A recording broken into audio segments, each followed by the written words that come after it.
Yo, yo, yo, what's up, everybody? Thank you for tuning in to yet again another fantastic indie creator interview.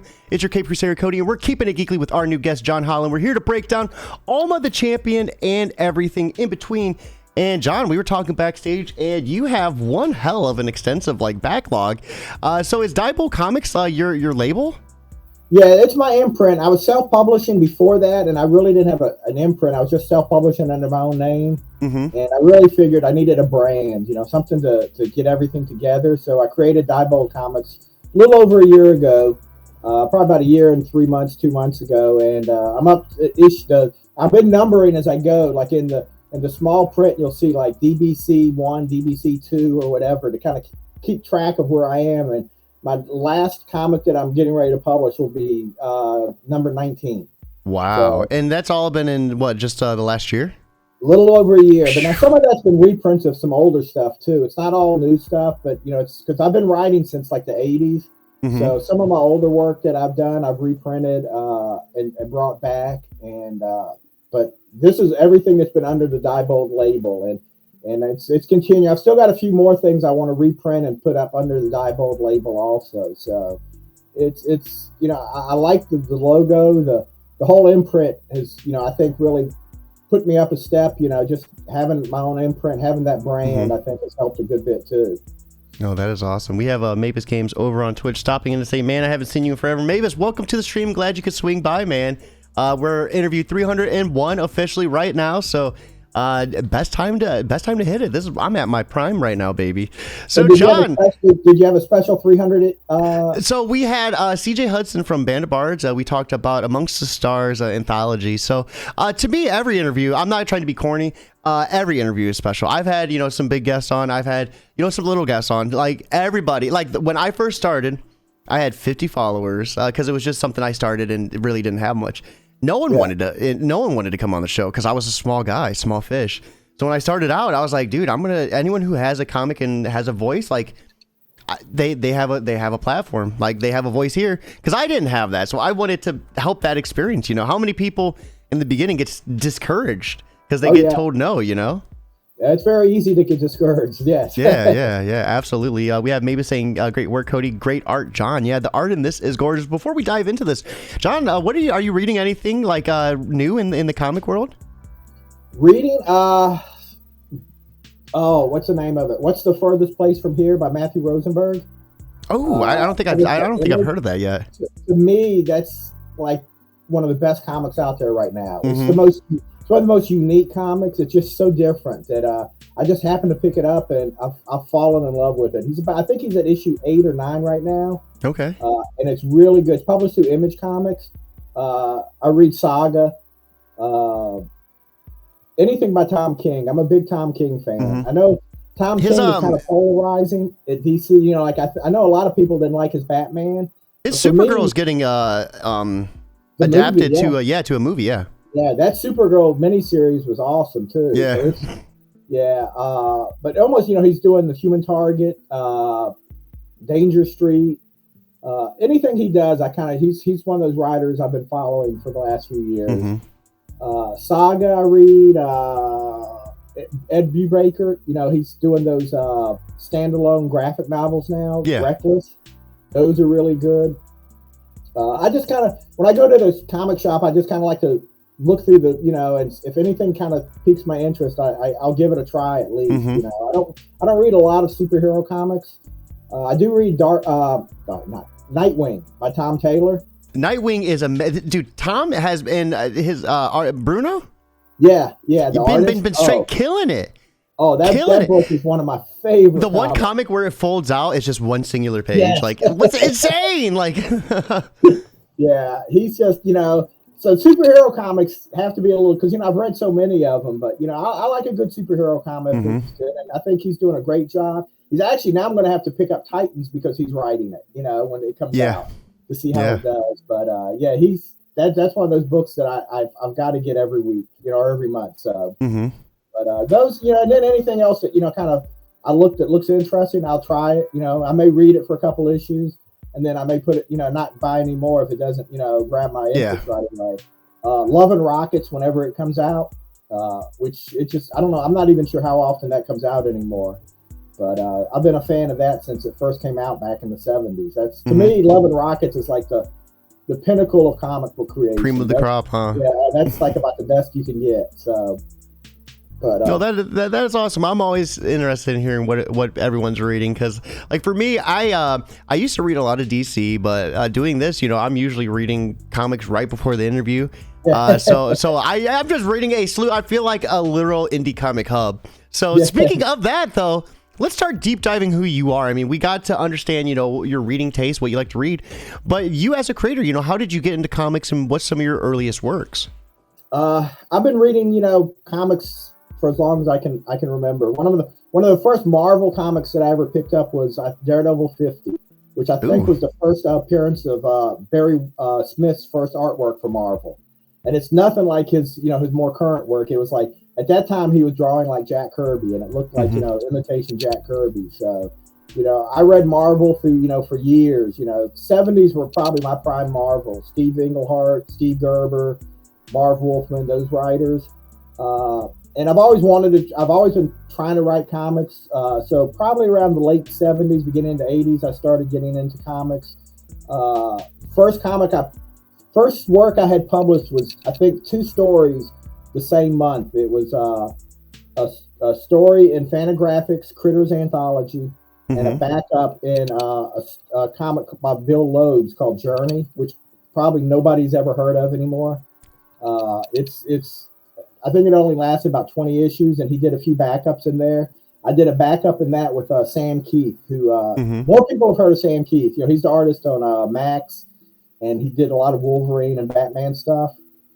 And then from there, I just started writing a lot of stuff. I did Kitchen Sink. I did stories and Death Rattle from Kitchen Sink. I did work for Malibu. I did Innovation, the Christmas issue of Quantum Leap, the original Quantum Leap TV show. They were adapting that. I did the Christmas issue of that. Wow. A lot of indie books through that time. Worked for that for quite a while, and then I kind of took a break for a while. I don't know exactly what happened. I kind of took about a 5-year break from writing, not really from reading, but kind of, writing. And when I came back, I started more self-publishing, and I've been doing, books through that. For a while, I was self-publishing more under my own name and not an imprint. And then I created Diebold Comics a little over a year ago, and publishing books through that. I've got like Ayla, Speaker for the Dead, Robot Sex. I can't even think of all the titles right now, but that's awesome though. I've been publishing, and then I'm actually publishing with some publishers too. I actually self-published it, and then the publisher for It's Alive Comics seen me posted about it on Facebook. And he messaged me, and he wanted to publish the comic. So that comic got published through It's Alive Comics, A Girl and Her Dog. And then I'm doing some work with Antarctica Press right now too. Oh, that's awesome. Yeah, they've been around forever. They've been around. I think he's been publishing for like 40 years. And I've got a few things coming from there. I've got a comic called 2 Tons of Fury coming from them that stars, it's myself and the artist, Larry Guidry, basically took some public domain characters. We took Herbie and Fat Man the Human Flying Saucer.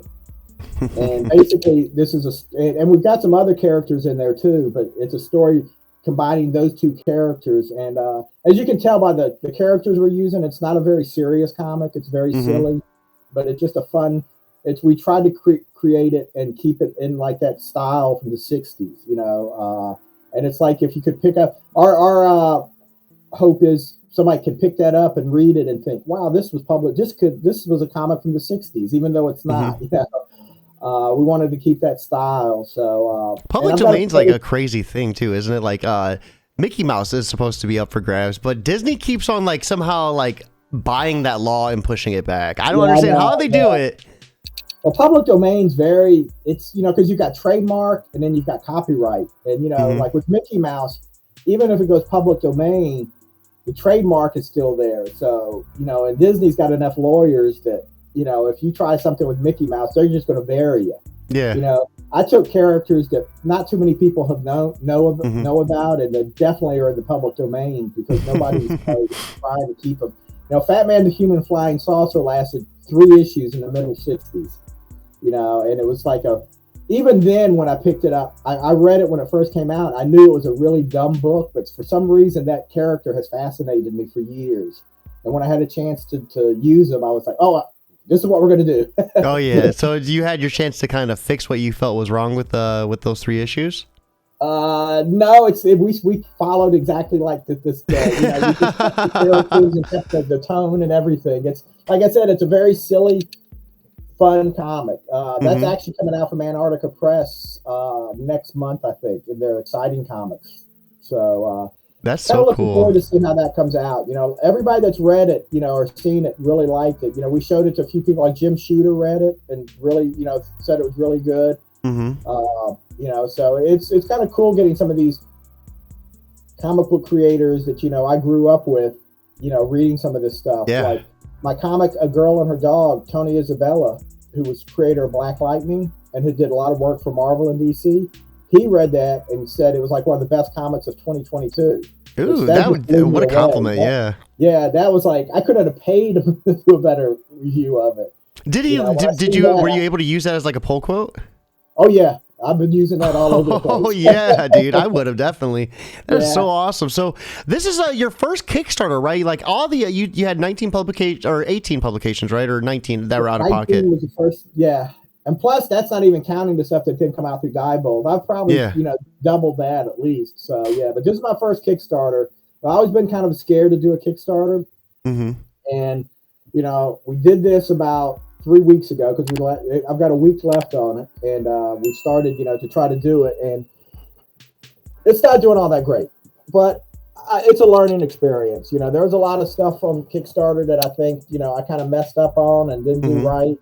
And, we're going to redo it. We're going to, we still got a week. People always say the beginning week and the last week are the 2 weeks that you make your money. Yeah. So, we could have a really great last week and make the goal. But, if we don't, I'm going to, take what I've learned and, wait a month or so and then, try and come back with it again. But, there's a lot of stuff on Kickstarter you can read about and learn and just, some things I thought I knew and some things, I'm finding out I didn't know quite. Way different until you do it in practice, huh? Yeah. I think my biggest problem was I really didn't have an email list, which that's on me because as many conventions and as many things that I put out, I really should have been building up that email list over the last few years. Like the pre-launch, a pre-launch too. Did you have a pre-launch?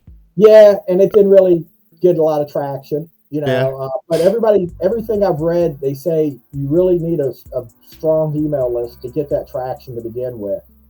There's a lot of things to kind of, we've been fighting getting this Kickstarter started for like the last month before that. There's just been a lot of things that came up at the last minute that kept pushing it back. And finally I was just like, no, we're going to start it now and get it going. And, if it hits it, great. If not, we'll just, we'll learn from it and keep going. I've been in this business long enough that I've had days that, I wanted to quit and thought, oh, I'm never going to do anything. But I've always learned that, you take your lumps and you move on. If you would have gave up early, you would have never been here today, right? Exactly. Yeah. And there's times, I did stuff that, I didn't think nobody was going to see or anybody, or things weren't going to work out. And it works out in the end, it's just like I said, I think my video for the Kickstarter wasn't the best video. Basically, the video ended up being an interview I took from somebody that I did a podcast with about Alma, and that's kind of the interview, the video for it. So it's kind of a static, just two people talking. I don't think that was as exciting as it could have been. So there's, like I said, there's a lot of stuff that I've learned from that that I just need to look at, and we'll redo it because I think Alma's is a great everybody that's read it, has loved it because I published like 100 issues of it before the convention season, and we sold out of all of them pretty quick. So the Kickstarter was going to be kind of an expanded, bigger issue of what we had published through the summer. And everybody that's read it, and the tagline for it is always catches people's attention is, what if Buffy was a 72-year-old grandmother? Yeah, I love that so much. When at conventions, it's like I found, there's a lot of people that's never watched Buffy. I find that hard to believe. But Buffy's like one of my favorite shows. I watch it like every other year or two. But, Probably whole different generations, though. Yeah. A lot of the younger people, they'll come up to the table and I'll be like, "Hey, have you ever watched Buffy?" And they go, even if they tell me no, when I ask them, I say, "Well, do you know who Buffy is?" I don't think I've ever had anybody tell me they don't know who Buffy is. Buffy's become one of those iconic characters now, like that. Everybody knows who Buffy is. It's just, even if you've never watched it, you know who she is. Just, she's been everywhere. And so when I tell them that, and then when I give them the tagline, people are like, "Oh, that sounds pretty cool," or "My mom would love that comic," or or "I want to check that out." Like I said, we sold the 100 issues pretty quick, and and I really think that if people get the chance, and I've already got the next 2 issues written. I don't have them drawn yet, but so this is going to be an ongoing series. This is something that I could see lasting for quite a while. I'm actually in talks with a publisher. Is looking at it right now too, kind of like a mid-level indie publisher. So it may, end up getting published, if somebody. Which the good thing about that is that takes a lot of the expense off. If I get somebody to publish it. So I mean, why take Buffy and make her a grandma? It's such an interesting concept. It started on Facebook. There was a Facebook group and I don't even remember what group it was in, but somebody posted something about how whenever, somebody's the chosen one, whenever somebody's like, the wizard gives somebody the power to go save the princess, or anytime like that, it's always the young, strong, person that gets the powers. Well, somebody made a comment that, well, what if somebody's grandma got the power? And the whole rest of the posts were all a joke, basically. Everybody was riffing about, "Oh yeah, this would happen," but when I read that, my mind went a completely different direction. My mind took it seriously. And I started thinking about it. I was like, well, it'd be a unique take on the whole concept of, of the chosen one and the person going to fight evil. And it also introduces characters that you don't see in comics a whole lot. Older people. Usually if you see older people in comics, they're Aunt May or somebody like that, that's standing off to the side. Although Aunt May in the recent Spider-Man movies, I don't know. Oh yeah, well that's true now. See, my Spider-Man is the old Aunt May that stood around having heart attacks every time she ever did something. But so it introduced a whole different take on the character. It introduced like I said, a different look at older people. That just because they're older doesn't mean that they're sitting around waiting to die. And when I was creating the character, Alma, the name is my mom's name.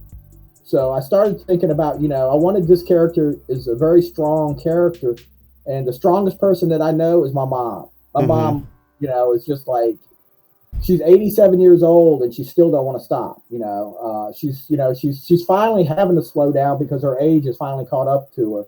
But, she was up in her late 70s. She was out mowing the yard, washing the trailer. She was crazy. And so, there's some elements of my mom that's in that character, Alma, and my dad's been dead about 15 years now. But one of the characters in the book is going to be the ghost of her husband. In the comic, her husband is dead. And the ghost of her husband is named after my dad, and there's going to be there's going to be a lot of little things in there that what a beautiful tribute.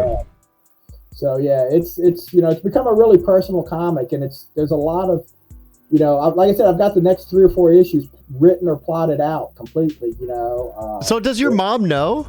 Like, she like, what's her thoughts on seeing like a grandma covered in blood? Yeah. Yeah, she's got a couple copies of it, so. Oh, she loves it. That's awesome. Oh, yeah. That is awesome. Yeah. No, that is great. I think right now would be a perfect segue. Let's go ahead, switch over to Kickstarter and check out this campaign and see what all the hype is about. We were looking at Alma the Champion. What if Buffy was a 72-year-old grandmother? Currently at $876 of a $4,500 goal. 36 backers and 6 days left to go. So I know you said right now you weren't feeling too hot about the Kickstarter. If you were to rerun it, what do you think you would do a little bit differently this time around? Like I said, I think I'm going to try to build up that email list, get that better. I think I'd redo the video. I would. I think part of my problem too is I overcharge for shipping. I think I've got like a $15 shipping and handling cost, which that just before I went into this, I was really scared about not charging enough and ending up at the end of this, going broke trying to finance this. And at the last minute, I kind of raised the price of the shipping and handling a little bit. And I think I should have kept that at least $10 or less. So I think that may scare some people off. I think that's some of the biggest issues I think I had with it that I need to look at. You got a winner's mentality about it. I'll give you that. Like, you even though you feel like it might not do so hot, like you know what to do better to execute it to make sure you get it next time. And I think that's the difference between what it takes to make it and the people who don't. Yeah, thank you. It's like I said, I've been doing this so long that there was times that I did quit or just I wanted to quit, but I've learned that you just I don't put everything into any one project because, like I said, I did 19 comics in the last year. So as much as I like this comic and as much as I wanted to succeed, I'm already working on other comics. Yeah, I'm working on the 3rd issue of Robot Sex. I'm working on another new comic that I've created. I've got 2 other comics through Exile Studios that I'm working on. So I've learned that's one thing. I think the biggest thing I've learned is, if you do one book and you just wait for it to be successful, or that's the only thing, and if it doesn't succeed, then it's a lot. You've got everything wrapped up in it, and it's a lot more deflating and a lot more easier to just give up. But I like the idea that I keep, like I said, I'm always juggling 3 or 4 different pieces of work at the same time. So if this one doesn't do as well as I hope, the next one hopefully might do better. And it doesn't give me time to get too depressed about something. Yeah, I'm not going to say I've been happy about it. There hasn't been days that I wanted to, just throw my hands up in the air. But it's just I go on to the next thing. I pick up my pad and I start writing something else. It's the only way to keep going. And that way, if hopefully Alma will come back and I'll the next time I try it, it'll be successful. If not, I'll have something else, I'll be working with. I should mention too, because I haven't mentioned his name. The artist on Alma is Hernan Gonzalez, and he's an amazing artist. I was just getting ready to ask about the creative team while we were looking at the interior, so I'm glad you did it for me. Yeah, I sometimes I forget. I get so wrapped up in the talking about the book, I don't talk about the. So Alma has a garden gnome as a companion. Yes. I love it. That's Tyrone the Garden Gnome. One of my biggest influences in comic book writing is Steve Gerber. And if people are familiar with Steve Gerber, he's the person that created Howard the Duck. Yeah. And he also wrote like a lot of superhero comics. His Defenders run in Marvel is one of the best superhero comics written. But in everything he writes, he always, even if it's deadly serious, there's some absurd character or something silly in it or something off the wall. And almost everything I write, I even like Alma, as serious it is, I've got to put something a little absurd in it, something kind of that makes you go, what? Yeah. and I think that's the biggest influence I got from Steve Gerber, is just to put those little asides, those little things in there that make because life isn't all deadly serious. There's always something funny or weird happening, and I like the fact that that her companion's not some warrior or somebody that would expect to be in the fight with her. No, that is gorgeous. So let's take a look at some of these tiers, guys. Once again, right here is the link to check this out with us. We are ending a new comic book day strong, so make sure you end it strong as well. In back Alma the Champion today. You can get the digital version of this for $5. How many pages is this? Do you get the 40 page plus with the digital as well, or is that just the physical? Yeah. The comic, when I printed it, last summer, it was 24 pages. One of the things I always thought about a Kickstarter is, you can't charge $5 for a Kickstarter comic because you'll go broke. But we're charging $15 for the print version of Alma. It's going to be at least 44 pages. Yeah. We got the original 24 pages. We did another 8-page story to go along with it. We've got pinups in the comic. I have a letter page. I've solicited a bunch of people that have read it, have written me letters. And then we also have a 4-page Alma's cookbook, recipes from Alma. Oh, that's so cool. Great And idea. the recipes are from my mom. I went and found all these recipes, and so depending on how many letters we put in there, it's gonna be at least 44 pages. It could even actually make it to 48 pages. But I wanted something that was, that was worth, that wasn't like a small comic. I wanted it to be big and thick, and people, feel like, hey, I paid $15 for this, but I kind of got my money's worth. Yeah, I got my bang for my buck, and definitely with these tiers, it looks like you are getting that. We have at 30 or more the special limited variant cover, and then the other variant at 30 or more as well. So I like how you kept all your variants at 30. I think that is an outstanding price on that. What was your reasoning for it? I kind of, I couldn't see like raising one more than the other, because I think all of the artists that did the covers did an awesome job, So, I've got all these different artists that have did covers for me that just did such a good job. I wanted to keep it all kind of equal for it. Yeah, these are so gorgeous. And then we have the plush of Tyrone the Garden Gnome at 50, and this thing is so adorable. Do you have one of these on hand, or? Oh, I just packed them up in my car. I gotcha. No worries. I didn't even think about that. Yeah, I packed up earlier today, because we're leaving at 6 a.m. to head further out. But yeah, that's the Garden Gnome came out awesome. I always wanted that. I've got another book that I did called Voodoo Bear, and that was actually the book that I was talking to the person that did the plush for me about doing one for the Voodoo Bear book. And then I thought, hey, could you do a Garden Gnome too? And she's like, oh yeah, I can do that. No, that is so awesome. Really cool. And then we also at 50 or more, we have a Leia issue 1 and Alma. So what is a Leia?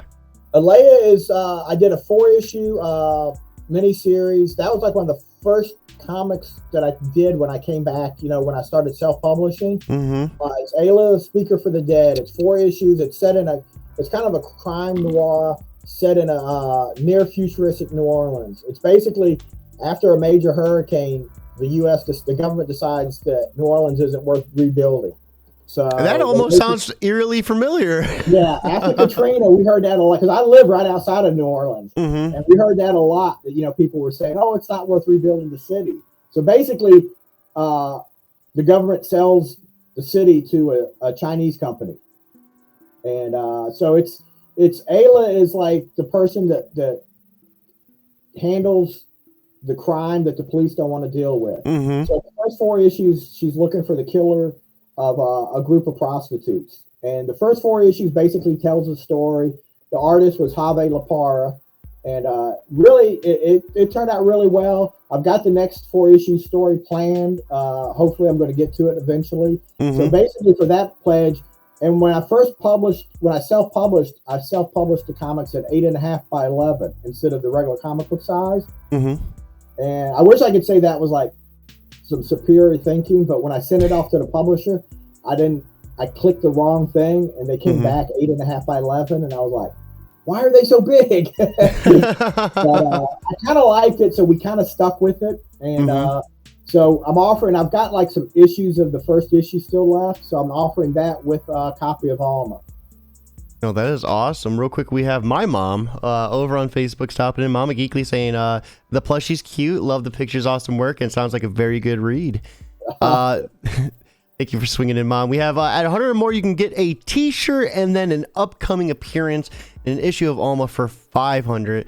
So what type of character would people, if they go to pledge this tier, what type of character can they expect to be? We'll work it out with whoever pledges that. Whatever they want to be. If they want to be a demon, or I'm good for working that out. If somebody would donate that pledge that much, I will definitely work a good character for them. No, that is awesome. So that is the Kickstarter in its entirety. Right here is the link for you guys to check out once more. So after kind of going through that, John, what would you like to say to anyone who might be on the fence about back, and if you just had a few moments to kind of just talk to him directly? I think the art in the book is worth it without even my writing. Hernan is an awesome artist. He's done some really great work in that comic. Mm-hmm. But I think, I think it's one of the best things I've written. I just, like I said, it's a different, a unique look at characters that you don't see in comics that often. And, it's kind of, it's Buffy's not in the comic, but it's still kind of got a, reminiscent of Buffy in a sense. Yeah, yeah. In fact, in the comic, I kind of take that on. I mentioned that, that, this isn't Buffy, so I kind of get that out of the way quick because I don't want people thinking, oh, you're just trying to copy this or whatever. I kind of wanted to get that out of the way before we went too far. But like I said, I think it's got, I usually don't like to talk about my writing. Like, oh, I think it's really great, but I think it's got some of my best writing in it. The art in it is awesome. Hernan is an awesome artist. I could see him working for the big two eventually. Hopefully, he'll stick around and work with me for a while longer. But he does, it's a black and white comic. I know a lot of people don't like black and white comics, but Hernan draws for black and white. It doesn't look like a comic that is just missing the color. He draws the characters, the shadows, all that really works well in the comic book. And if we've got plans for it to continue for as long as we can keep putting it out. Like I said, I've got 2 issues already written. I've got more stories planned. I could see this going on. Biggest thing that's stopping us right now is just financing it. Mm-hmm. No, that is awesome. So, John, I appreciate you swinging by. Before I let you go, I always love asking one last question where we get to get a little bit of advice for anyone who might be new that is listening in. So with that being said, for anyone who is just struggling getting motivated with starting comics, writing, art, or anything in between, what would you say to them to kind of help them just get pumped enough just to get going? I think the best advice I could give is just don't give up. It's easy to give up. I've been there. I've had those days, you just don't want to continue. If you don't like what you're working on, start something else. Don't give up. Don't tie everything to one book or one character. If that doesn't work out, flip to something else. Try something else. There's a lot of things. It's a lot of people always want to start out and create that 300 issue magnum opus. This is going to be the thing that that I'm working on for the next 20 years or whatever. That's tough. And then if it doesn't work out, if you tie yourself so much into one thing like that and it doesn't work out, then you're gonna just feel like you're defeated. That's why I say I think the best thing I do is I move from one project to the other. I don't let myself get tied down to one thing. I try to get it and make it as successful as possible. And that doesn't necessarily mean I'll give up on that project. I'll just be doing something else and then come back to that one later. But it helps my morale and it helps my mindset that, I don't tie everything up and say, if all I was doing was Alma right now, and if Alma didn't make this Kickstarter, I could be right now be thinking, okay, this is it. My comic career is over. I don't, comics can be expensive, especially if you're self-publishing them and paying for the artist and paying, to get it printed, things like that. You want something to at least succeed. This has been an expensive hobby for me, but I'm hoping to start making more of a profit on it and at least start, not going further in debt on doing things. But, it's just, I think just don't give up. Just, keep doing it. People are going to tell you it's terrible, or sometimes, but by the same token, listen to criticism. Don't believe everything you do is the best product, the best thing that's ever, but if it's constructive criticism, if it's somebody that you feel that you really believe in, everybody can get better. Everybody can, look at something and change it or whatever, so, you've got to be open to criticism, but you also have to have thick enough skin that those people that just say it sucks or it's terrible, that you don't let that bother you, or you at least you just plow through it. I can't say it doesn't bother you. Anything like that's going to bother you to an extent, but you just can't let it drag you down. No, some awesome advice, John. Thank you so much. And I think the mental endurance is a big factor in it. You know, the ability to get up and keep chugging along is a big part of this. And I think you hit the nail right on the head. So with that being said, guys, it is time for us to wrap up. Right there is the link one last time. Be sure to check this out. We have Mama Geekly sneaking in. This is something I would get into. Love the storyline, art to go with. Absolutely, Mom. Right there's the link for you to check out as well. Let me know if you want me to back. I'll get it for you. With that being said, it is time for us to wrap up. I hope you all have a lovely Wednesday night. Most importantly, guys, keep it geekly.